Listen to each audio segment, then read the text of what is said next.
Shumë në mungon, ja Resul Allah,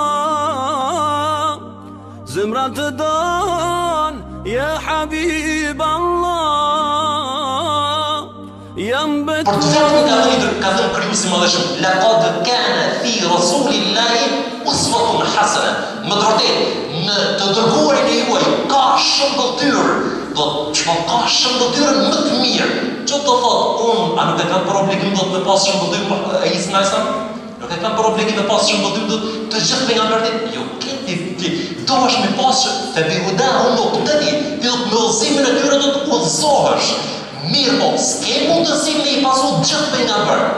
Do të nëse ke dëshirë me pasu shëmbëtyr një i pasur, a Isa Najsan s'ka mundësi. Pra arsye se Isa Najsan do të asë njerës të qenë i pasur. Nëse ke dëshirë si prind me pasur ta shëmbëtyr, a Isa Najsan s'ke mundësi me pas shëmbëtyr, sepse do të Isa Najsan nuk ka qenë i martuar.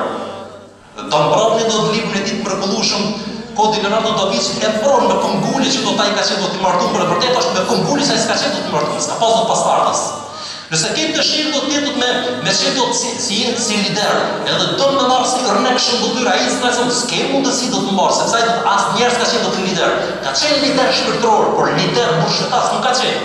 Kurse i dërguari Allah Muhamedi alayhis salam është ai i cili mund të marrë shëmbëtyr në të gjitha segmentet e jetës.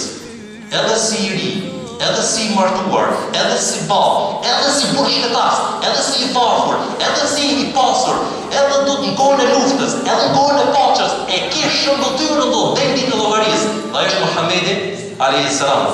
Ai i cili do të e pason shëmbëtyrën e tij, s'padyshim se e ka fituar këtë botë dhe ka fituar edhe botën tjetër. Inshallah sot një javë do të mundohemi në zbërthyer edhe më gjerësisht sa i përket personalitetit shëmbëtyrës më të madhe që ka zgjedhur Krijuesi i Madhëshëm për mbar njerëzimin deri në ditën e llogarisë dhe ne jemi krenar që jemi pasues të tij.